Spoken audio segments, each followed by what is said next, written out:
Hare Krishna, Radhe Radhe everyone. I hope all of you are doing well. मैं आशा करती हूँ कि आप सब ठीक हैं। और आज हम करने वाले हैं श्लोका नंबर 46।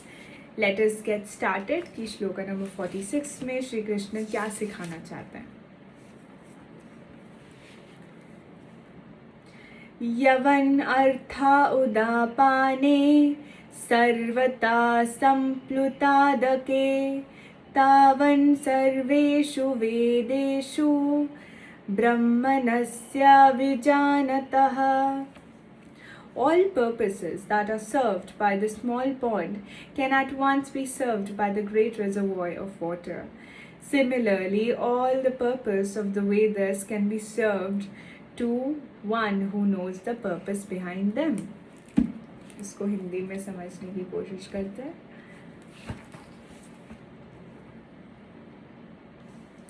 एक छोटे से कूप का सारा कार्य एक विशाल जलाशय से तुरंत पूरा हो जाता है। इसी प्रकार वेदों के आंतरिक तात्पर्य जानने वाले को उनके सारे प्रयोजन सिद्ध हो जाते हैं।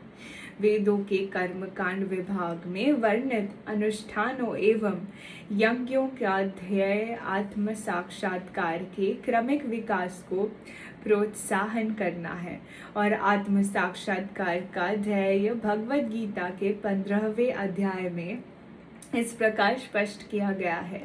वेद अध्ययन का ध्येय जगत के आदि कारण भगवान कृष्ण को जानना है। अतः आत्म साक्षात्कार का अर्थ है कृष्ण को तथा उनके साथ अपने शाश्वत संबंध को समझना। कृष्ण के साथ जीवों के संबंध की भी उल्लेख भगवद गीता के 15वें अध्याय में ही हुआ है। जीवात्माएं भगवान के अंश स्वरूप हैं। अतः प्रत्येक जीव द्वारा कृष्ण भावामृत को जागृत करना वैदिक ज्ञान की सर्वोच्च पूर्णावस्था है। श्रीमद् भागवत में इसकी पुष्टि इस प्रकार हुई है। अहो बाता स्वपाचोता गरियन यज जीवाग्रे वर्तते नमः तुभ्यं तेपस्तपस्ते जुहुवुः साश्नुर आर्या ब्रह्मनुचर नमा क्रनन्ति ये ते। हे प्रभु, आपके पवित्र नाम का जाप करने वाला भले ही चांडाल जैसा निम्न परिवार में क्यों न उत्पन्न हुआ हो, किंतु वह आत्म साक्षात्कार के सर्वोच्च पद पर स्थित होता है। ऐसा व्यक्ति अवश्य ही वैदिक अनुष्ठानों के अनुसार सारी तपस्याएं संपन्न किए होता है और अनेकानेक बार तीर्थ स्थानों में स्नान करके वेदों का अध्ययन किए होता है। ऐसा व्यक्ति आर्य कुल में सर्वश्रेष्ठ माना जाता है।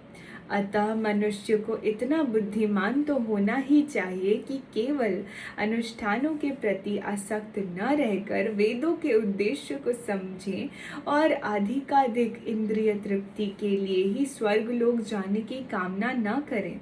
इस युग में सामान्य व्यक्ति के लिए न तो वैदिक अनुष्ठानों के समस्त विधि विधानों का पालन करना संभव है और न सारे वेदांत तथा उपनिषदों का सर्वांग अध्ययन कर पाना सहज है। वेदों के उद्देश्य को संपन्न करने के लिए प्रचुर समय, शक्ति, ज्ञान तथा साधन की आवश्यकता होती है। इस युग में ऐसा कर पाना संभव नहीं है, किंतु वैदिक संस्कृति का परम लक्ष्य भगवान नाम कीर्तन द्वारा प्राप्त हो जाता है, जिसकी संतुष्टि पतित आत्माओं के उद्धारक भगवान चैतन्य द्वारा हुई है। जब चैतन्य से महान वैदिक पंडित प्रकाशानंद सरस्वती ने पूछा कि आप वेदांत दर्शन का अध्ययन न करके एक भावुक की भांति पवित्र नाम का कीर्तन क्यों करते हैं, तो उन्होंने उत्तर दिया कि मेरे गुरु ने मुझे बड़ा मूर्ख समझकर भगवान कृष्ण के नाम का कीर्तन करने की आज्ञा दी है। अतः उन्होंने ऐसा ही किया और वे पागल की भांति भावोन्मत्त हो गए। इस कलयुग में अधिकांश जनता मूर्ख है और वेदांत दर्शन समझ पाने के लिए पर्याप्त शिक्षित नहीं है। वेदांत दर्शन के परम उद्देश्य की पूर्ति भगवान के पवित्र नाम का कीर्तन करने से हो जाती है। वेदांत वैदिक ज्ञान की पराकाष्ठा है और वेदांत दर्शन के प्रेरणा तथा ज्ञाता भगवान कृष्ण है।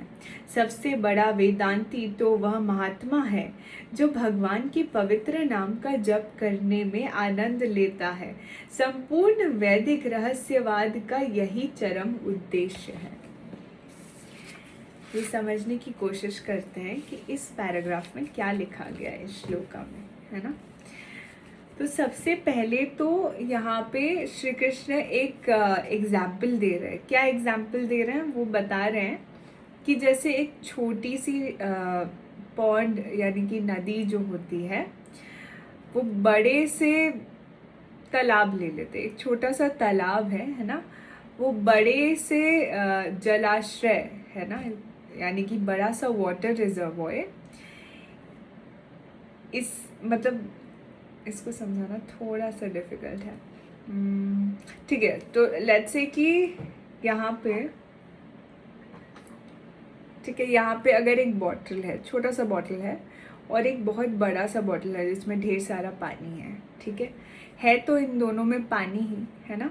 तो अगर इसका जो पर्पस है वो है प्यास बुझाना, तो उस बड़े वाले जो बॉटल का भी पर्पस प्यास बुझाना है। उसी प्रकार से भगवान कहते हैं कि जब हम भगवान के चरणों पे समर्पित हो जाते हैं तो वो छोटी सी कोशिश भी जो हम भगवान के साक्षात्कार में कर रहे हैं, भगवान की सेवा में कर रहे हैं, वो उस बड़े कोशिश की तरह ही मानी जाती है। तो ऐसा भगवान कह रहे हैं। सारे जो वैदिक पर्पस हैं, मतलब हम वेद क्यों पढ़ते हैं, क्या उद्देश्य है, ये समझना ज़रूरी है कि वेद हम इसलिए पढ़ते हैं, इसलिए नहीं पढ़ते कि हमें ढेर सारा ज्ञान मिले। हम इसलिए पढ़ते हैं कि उस ज्ञान का यूज़ क्या है, हम क्यों वेद पढ़ रहे हैं और वेद का एंड कहाँ है। तो जहाँ पे वो एंड होता है वो भगवान साक्षात्कार में होता है, भगवान की भक्ति में होता है, भगवान जी को जानने में होता है। भगवान जी के बारे में तो हम जानते हैं, लेकिन पर्सनली उनको एक्सपीरियंस करना, उनके साथ उस रिश्ते को एक्सपीरियंस करना, इसके लिए होता है। ठीक है, फिर क्या होता है जो भी सारे रिचुअल्स और सैक्रिफाइस है, मतलब जैसे जो भी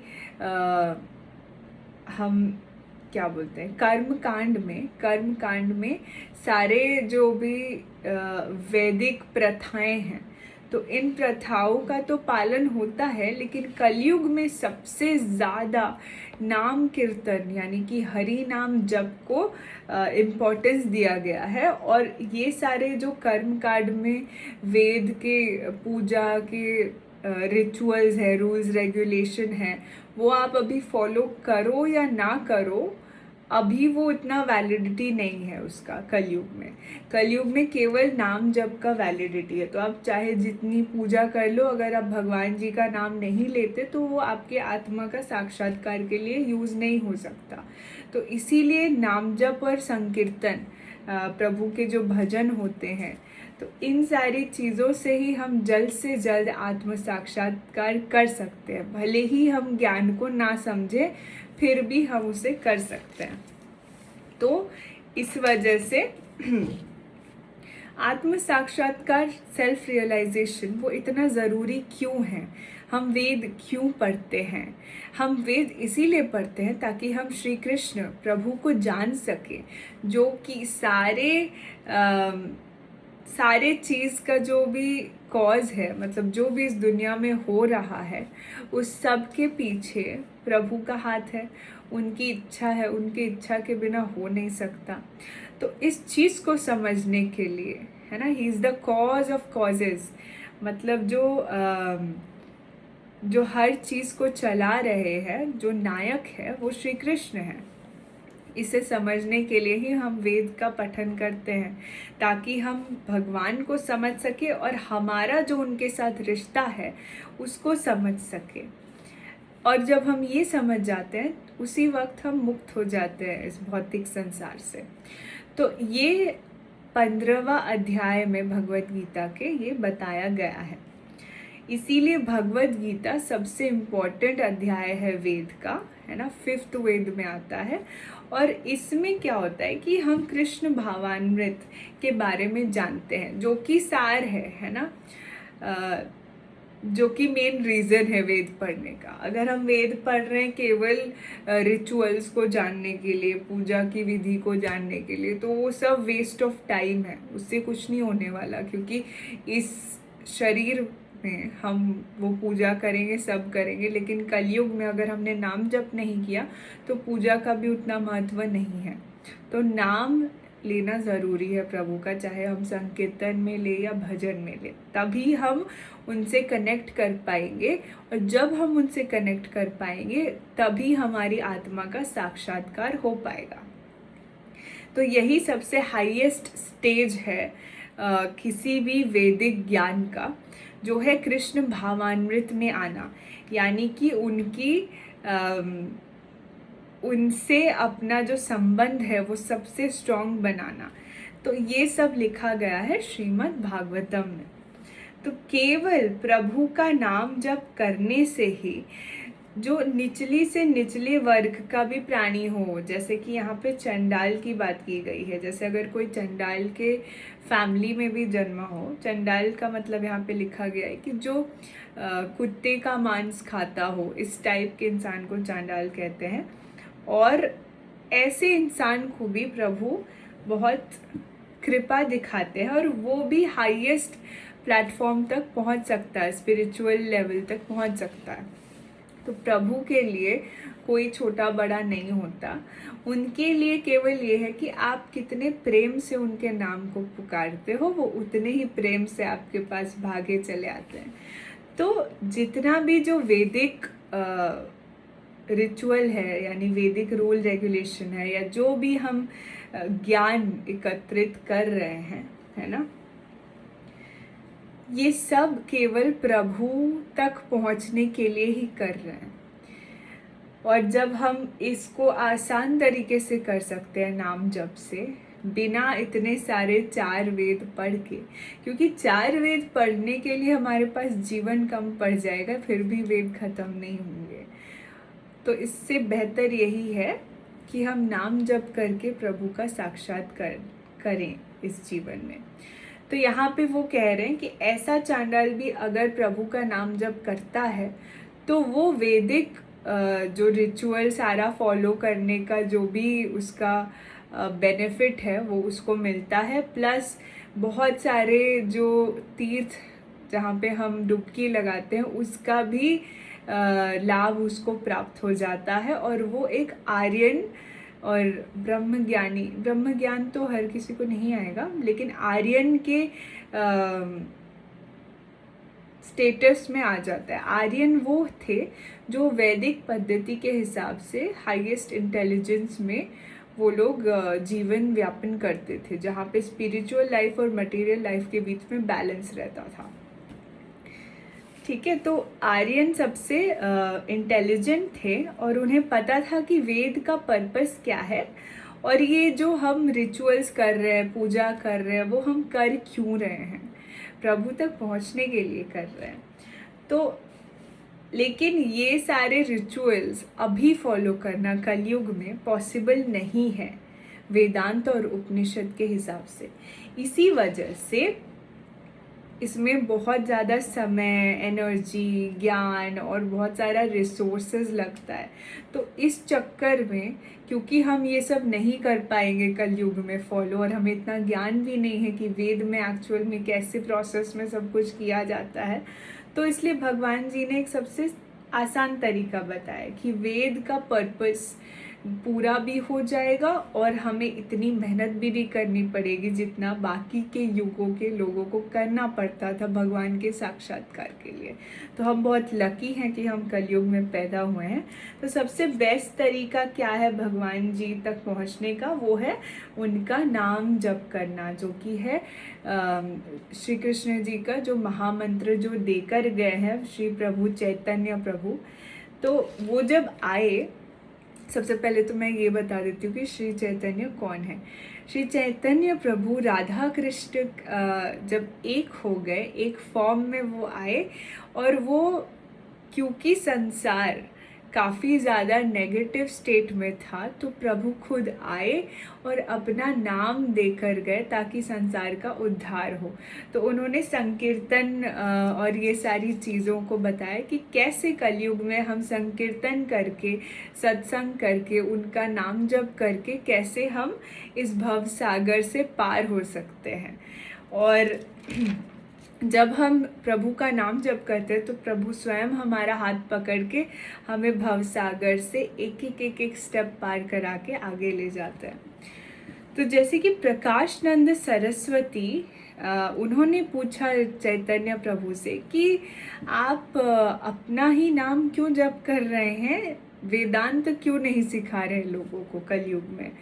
तब उन्होंने कहा कि मेरे जो स्पिरिचुअल गुरु हैं, मतलब चैतन्य प्रभु ने कहा कि उनके जो स्पिरिचुअल गुरु हैं उन्होंने कहा कि नाम जप करने के लिए, क्योंकि कलयुग में ज्ञान भी सही ज्ञान नहीं रहेगा। हर जगह बहुत ज़्यादा झूठ होगा और आधा ज्ञान होगा, क्योंकि पूर्ण ज्ञान नहीं होगा, और ज़्यादातर जो इंटेलिजेंस है वो भी डेप्रिशिएट हो जाएगा, मतलब कि इंटेलिजेंस भी नहीं रहेगा। ज़्यादा लोग मूर्ख होंगे तो उनके लिए इजी कैसे होगा, मूर्ख तो नहीं मतलब अनअवेयर होंगे बोल दीजिए, तो उनके लिए आसान क्या होगा, नाम जप करना। तो इसीलिए उन्होंने कहा कि पूरे दुनिया में उन्होंने नाम जप कर कर के वो एग्जाम्पल सेट किया कि इस तरीके से हम खुद को इस भव सागर से, ये जो मटेरियल बॉन्डेज है, इससे मुक्त करा सकते हैं, इस मैट्रिक्स से निकल सकते हैं। तो कलयुग में बहुत से लोगों को वेदांत का नॉलेज नहीं होगा, इसीलिए बेस्ट वे क्या है, नाम संकीर्तन। और वेदांत जिन्होंने लिखा है वो स्वयं श्री कृष्ण ही है ना। श्री कृष्ण जो है उन्होंने जब इस दुनिया को बनाया तो सारे रूल्स रेगुलेशंस भी लिखे। तो जो हाईएस्ट वेदांतिस्ट है वो कौन है, जो कि प्रभु का नाम जप करने में खुश होता हो, जिसको उससे प्लेजर या हैप्पीनेस मिलता हो, ब्लिस मिलता हो, उसे कहेंगे मतलब हाईएस्ट वेदांतिस्ट। अगर आपने ये कर दिया तो आपका अल्टीमेट पर्पस ह्यूमन लाइफ का फुलफिल हो गया, जो कि बहुत आसान है। नाम जप ऐसी चीज़ है जो कोई भी कर सकता है, और प्रभु की कृपा से उसे ऐसा हेल्प प्रदान होता है कि वो माया में रहकर भी माया में डूबता नहीं है, क्योंकि वो प्रभु को नहीं भूलता जब प्रभु हाथ पकड़ लेते हैं।